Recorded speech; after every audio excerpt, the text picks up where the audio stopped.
Hello, hello, hello. All right, today is an astrology update for February. I am live in Soul Nation right now, and I'm getting my feet on the ground. Hold on. Yeah, this is funny. Sorry, I usually totally got this all figured out, but I did it pretty quick this time. Okay, so here I am. Right now it's January 31st, and it's a Tuesday, and we're just getting ready to step into February.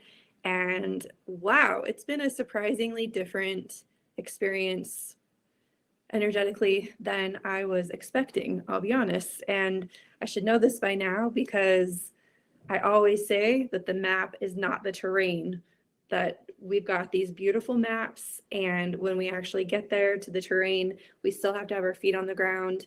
We need to be looking at what's right in front of us, be super present with how we're feeling, all of our sensory perception, and navigate in real time.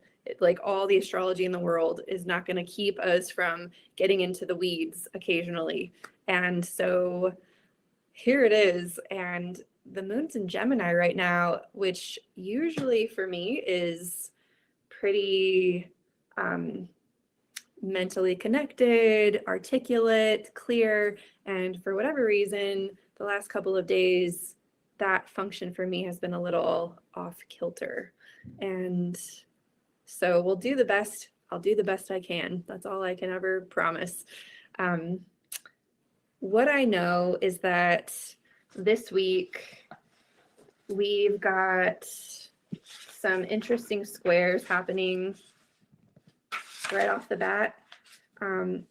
We've got a Sun square Uranus and a Mars square Venus coming into this weekend.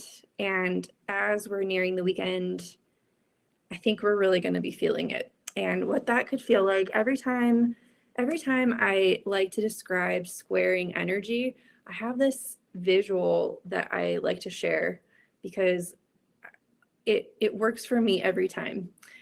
I like to think of a square as like there's a place in the center of a town where two cowboys are going to square off.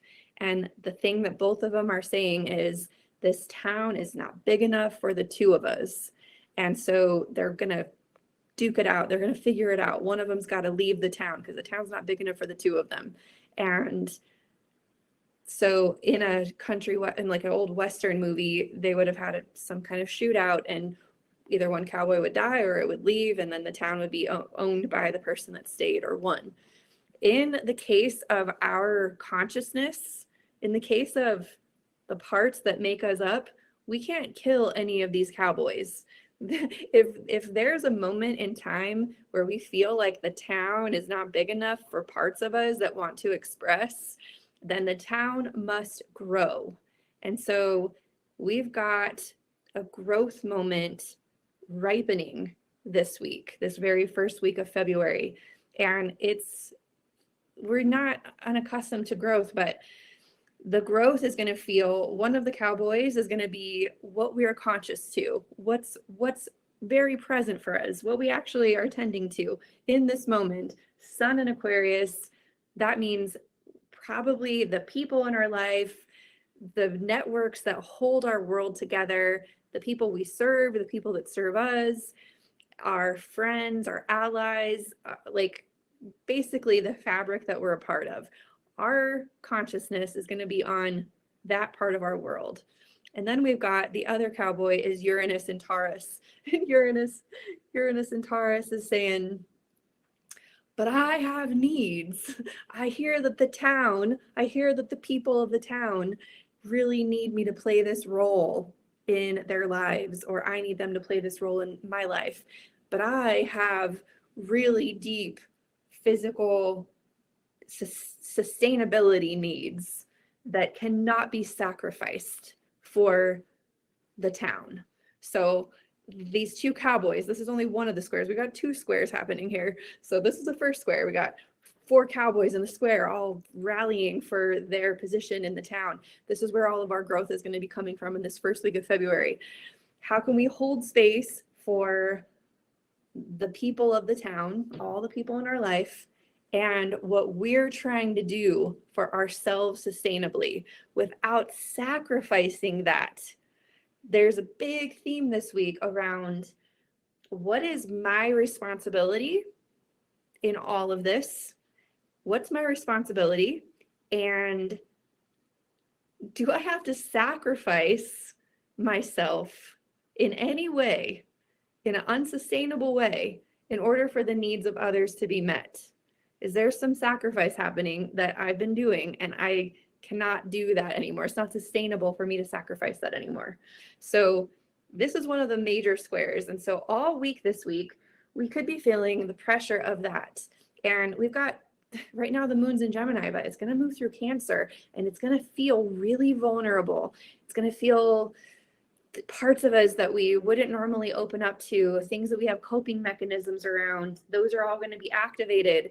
And those coping strategies, we're going to try and utilize them to try and avoid or deny the vulnerable truths that are surfacing, and the coping strategies aren't going to work so well. And there's potentially going to be this extra mess that is created from the coping strategies, which now we've got, oh no, I'm vulnerable and I've got this mess, and so my guidance for all of this is you can head this up quickly by being very honest and authentic with yourself, getting to the core of what's really, really happening on the ground level. What are these weeds that I'm stepping on right now?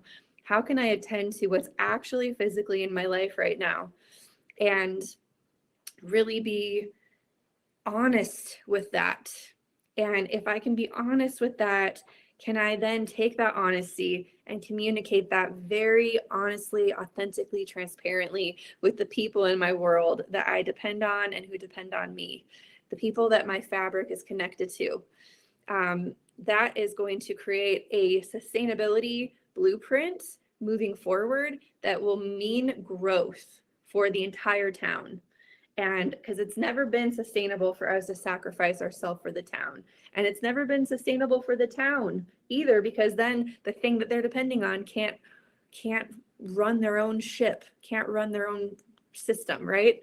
So the other square that we're kind of leading up to is a square between Mars and Venus. Mars in Gemini and Venus in Pisces. These couldn't be more different cowboys.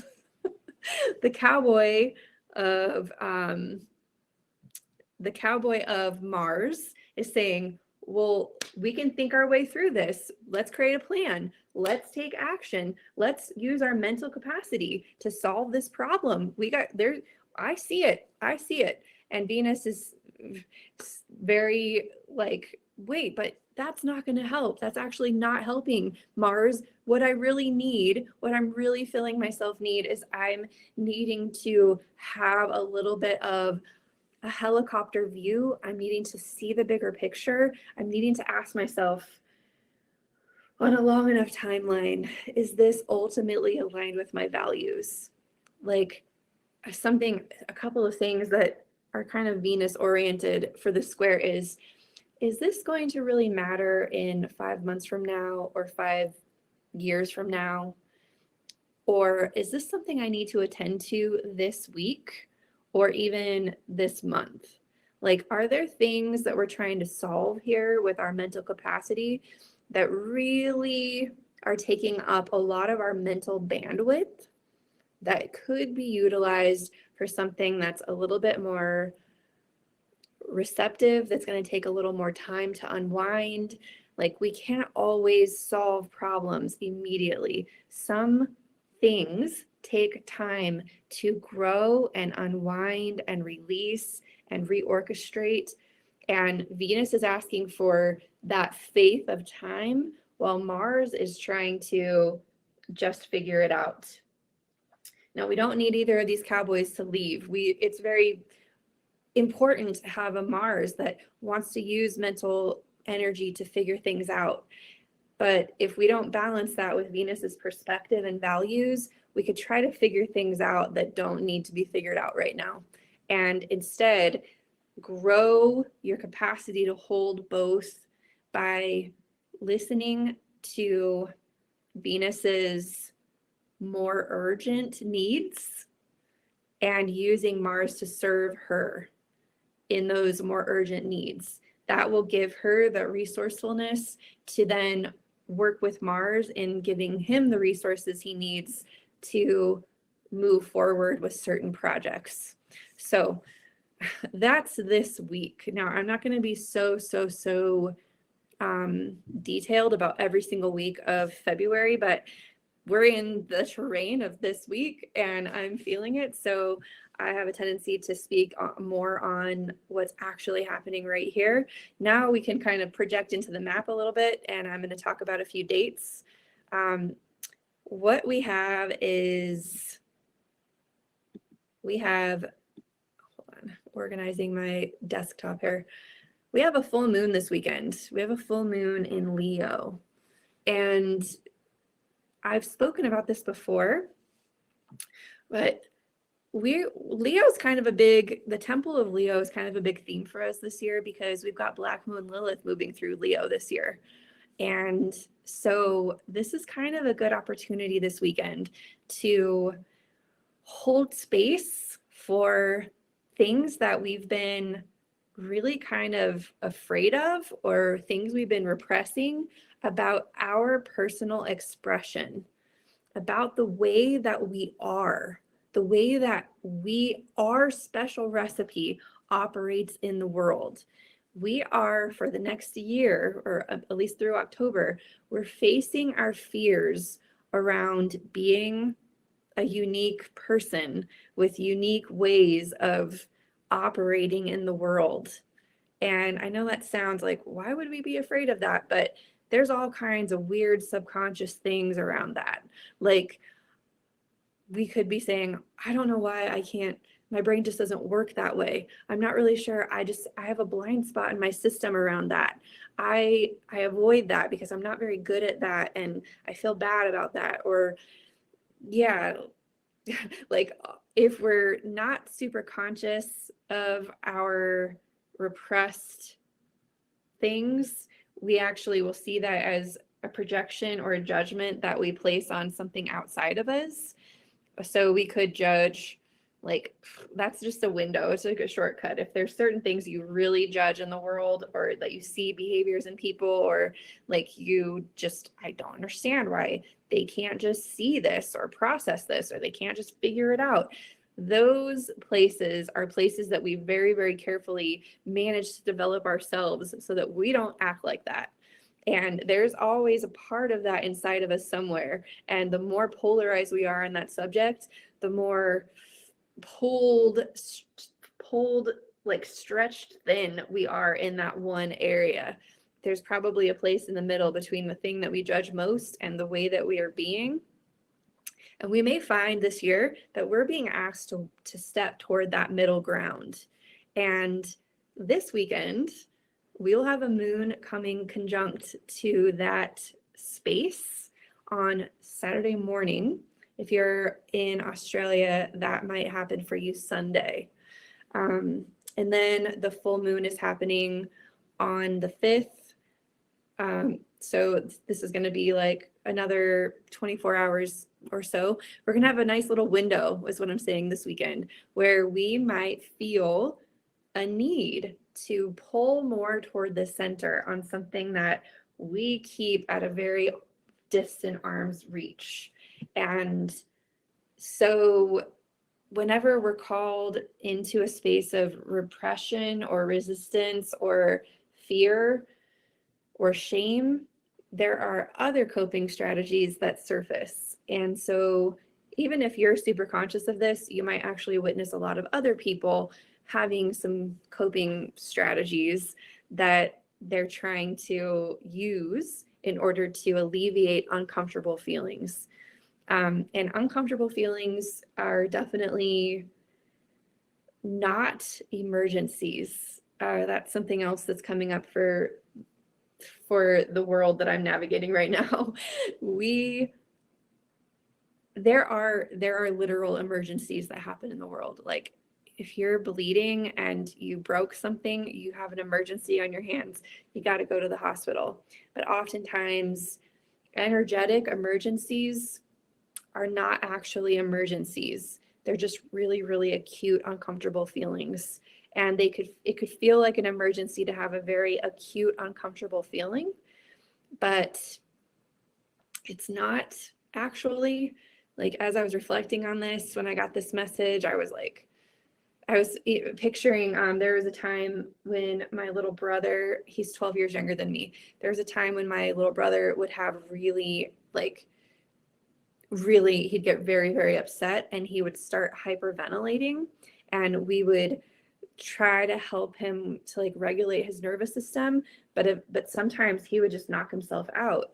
And as soon as he would knock out, he would begin breathing regularly, and then he would, everything would be okay, but it would feel really scary, like an emergency. And that didn't happen a lot of times, but the awareness, having that memory come in around this subject was like, holy moly, even things that we perceive as emergencies, we have a natural tendency to knock the anxiety or the brain out so that we can regain our composure and re-regulate our nervous system. And so there may be things that come up in February that feel like we're making them energetic emergencies. And then there could be secondary results from that sort of pull us out of that energetic spinning so that we can re-regulate our nervous system. So some ways that shows up is, we could get sick. That's one of the ways. We could actually create a healing crisis that forces us to rest. That's one way. Another thing would be, we're feeling committed with work, and our clients actually ask to reschedule. And so instead of being, overbooked, people actually just start pulling their appointments out of our schedule, or we proactively pull those appointments out of our schedule and reschedule them. There are things that usually bring us to a place of re-regulation. It just depends on what our tolerance is and how much we can kind of move our focus to establish that equilibrium again. I think the reason why I'm taking so much time to talk about this up front is because, I think I've just experienced a lot of space holding recently, and also having to hold a lot of space for myself recently. And so I'm getting a lot more lessons. It feels like a very lesson rich time for me. So I know I haven't gone way into the astrology points, but for some reason all of this feels really relevant right now. If you're live right now and it's feeling relevant for you, maybe say something in the chat. If not, it's totally fine. Okay, so full moon on the 5th, moon in Leo, and it's bringing forth our fullest expression. Next, on the 9th, there's going to be other things happening, but I'm just going to hit the bullet points. On the 9th, we've got Mercury conjunct Pluto. I believe this will be a very clarifying piece of news. I feel either we're going to deliver news or we're going to receive news that's going to create a hard stop to some sort of way of thinking. I have kind of a personal example for this. I know a person who could potentially have something going on with their brain. And until they get the results from their MRI, they don't know if they're going to have brain surgery or change their entire lifestyle. And it's not a coincidence that they're going to get this news right around this time. I think you could be receiving this news somewhere between the 6th and the 12th. So there's a little bit of a window of time here. But that piece of news from the MRI is going to decipher whether or not this person needs to do an entire lifestyle overhaul or begin scheduling surgeries. Now, that's a pretty big piece of news, and you might not have something so like life defining, but I feel this sensation is brewing for all of us. We're going to need to draw some sort of line. And I think that line begins to be drawn, at least mentally, for us around the 9th of February. And then Mercury will move into Aquarius. And I feel that we'll draw that line with ourselves. And then starting on the 11th, we'll begin sharing that line that we've drawn, that new standard, that piece of news, or that new development that we're going to turn our trajectory toward. We're going to start sharing that with all of the people that we are in contact with, our networks. So this doesn't have to be bad news. This could be, I'm going to be shifting my business to serve in this way from this time forward. Like maybe I'll no longer be working virtually. I'm going to be working totally in the physical or something like that. Like there could be some shift in roles. It just really depends on where you have Aquarius in your chart. But that will begin around the 11th, and it will go on for the at least through February. Then on the 15th, there will be, again, another really hard line commitment. This commitment is going to come, well, the Mercury Pluto, I feel, is going to be something that's like non-negotiable, that's like kind of black and white. I feel like the Sun conjunct Saturn on the 15th is going to be something that we're called, a structure that we're calling in, a structure that we're called to commit to. Like it feels more active. Like, okay, we've got this new information. This is what I'm going to do with it. So in the case of perhaps the brain surgery or the MRI, right? It could be that a plan of lifestyle change is committed to by the 15th for that person. Or it could be a plan of care is committed to by the 15th. At the same time that the Sun is conjunct Saturn, Venus will be conjunct Neptune. And so with this happening simultaneously, I feel there will be a strong faith-filled knowing that this is the right decision to make. It will feel right. It'll feel aligned. It'll feel like it'll feel like a glimpse into something that we're going to be committing to for the next 2.5, 3 years. It'll feel like a whole, like, oh, my life really is about to change. And the reason I say that is because Venus will be conjuncting Neptune in Pisces. Saturn will be moving into Pisces in March, early March. So I feel that this moment is kind of a preview moment for what's to come in the next couple of years, that we're going to really put our faith-filled commitment toward, knowing that this is aligned for us. This is ideal for us. This is something that we know on a soul level. Whoops, I hope that's okay. That we know on a soul level is important for us. So then on the 18th, the Sun will enter Pisces, and on the 20th, we'll have a new moon in Pisces. This, I believe, will be a reinforcement to that faith that I was talking about. It'll be I feel like people will be saying, well, time will tell. Well, we'll just have to see. Well, we're going to have to just trust that this is all going to work out for the best. Like, I feel like there'll be a little bit of like a Jesus take the wheel, like, well, and I don't mean that like in a joking manner, but there are moments in our life where we've worked really hard to do all that we can to learn and to be focused. And there is a piece where we've got to sort of trust and have faith that what we're meeting halfway has a plan. Like, we're doing our part to meet that plan halfway with our active intention and heart-centered service and all of the all of the things that we do in our life, right?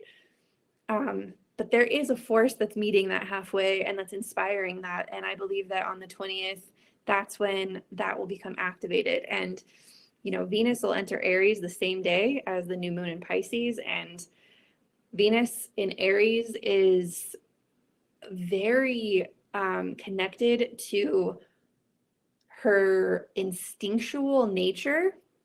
I talked about how the water rabbit year is about being able to act quickly on our instinctive nature. And I believe that Venus in Aries couldn't be more instinctive and visceral and physically felt. And so there is a piece of like, okay, if the universe is meeting me halfway here, how can I continue to listen to it? What's the communicative interface that I will continue to tap into to be able to move and pivot along with the universe's plan, so to speak, right? And then on the 24th, there will be a Venus trine Lilith, and Lilith will be square the North Node.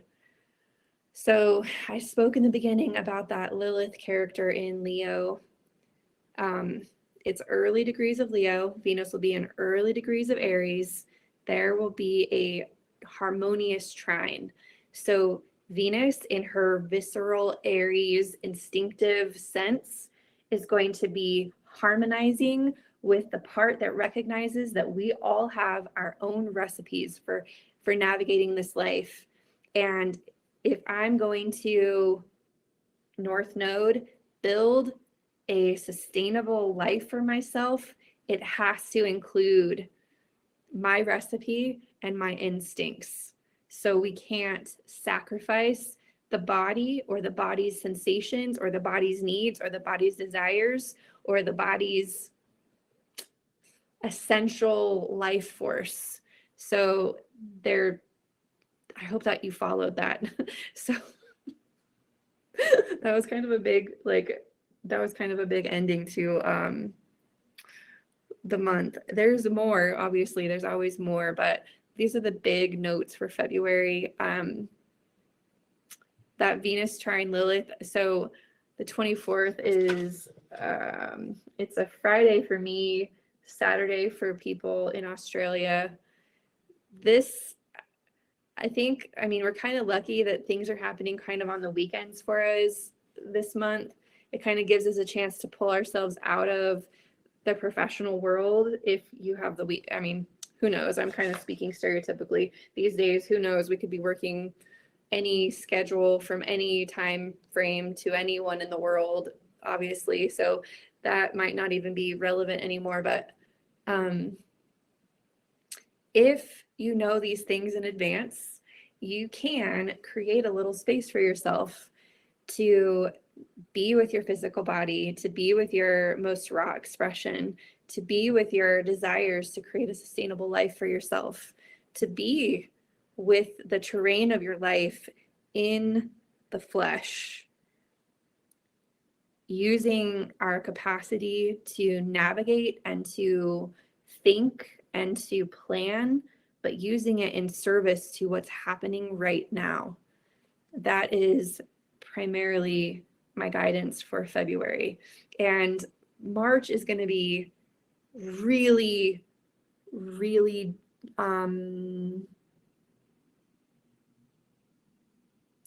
ripe. I'm like, what word do I want to use right now? I use really twice. That's like, yeah, great, great qualifier, right? March will be a wild card. I think it'll be a wild card, and I think there will be some interesting changes that will occur, not just from a societal standpoint, not just from a mental or energetic standpoint. I actually feel that the earth might experience some shifts as well in March that we'll all respond to. And so, I mean, I'm already seeing, we've gotten so much snow where I live, And I'm already anticipating that all of that snow is going to need to melt. And if all that snow melts all at once, like it does sometimes, we might have so much water here. And navigating a higher level of water and what that might do to some infrastructure that already is showing destabilization, supply chains already showing destabilization. There's already some like pre-shows to some of the things we might see at a greater scale in March. And so I've also gone ahead and like purchased some really practical things for myself. Like I bought a water purifier straw that I can just collect, water from the river and purify. I've been collecting certain things that I'm like, I probably don't want to go more than a day without water. Maybe I'll just make sure I have like a plan for that. Not that there will be some catastrophe, but there are certain personal sustainability things that I don't want to go without. And I've been paying attention to those things and making myself feel more secure in the world by caring for what will, on a very tangible and practical level, sustain me and my family. So I'm sharing that because I think this is part of meeting our intuition halfway. This is part of Venus's message when she moves into Aries around physical survival and vitality. I think that our instinctual level is going to be giving us a lot of messages this month. And if we can be really embodied and present with all of that, it'll tell us everything we need to know. It'll prepare us for everything that we are going to navigate through. And there may be some changes, but we'll be very able to adapt and move in an agile way through any kind of changes that could happen, whether they're mental, emotional, physical, or energetic. And so that's my message for this month. I hope that it reached all of you and served you well. Of course, anything that you'd like to share, please leave a comment.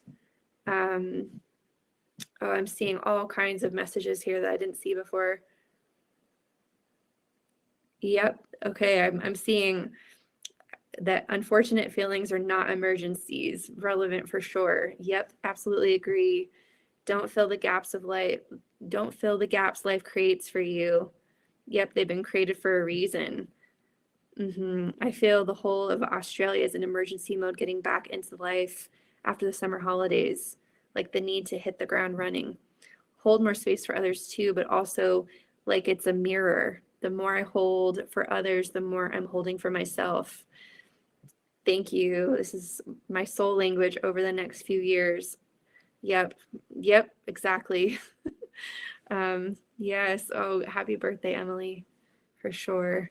Also, just a side note, while I've got you guys here, I have received in the mail I have a stack of these on my desk, and I'm not sure if they're available for you in Australia yet, but I would be happy to send a care package of these to Australia. And I have no idea what the shipping will be, but we could work that out. So maybe we can, collect some numbers here, and I will put some in a box and ship them. And we can work out all the details on that. So that way you'll have it and you can have something physically on your desk, and awesome. All right. Well, thank you so much for hosting me in this space. It's truly an honor and a privilege to share all of this with you and to serve you. And yeah, I'm around. Again, I think you guys are all on my Telegram. I will leave a link to my Telegram space again. So if you want to connect with me there, copy, you can absolutely connect with me on Telegram. I share voice transmissions in real time on my Telegram space. Of course, these like projected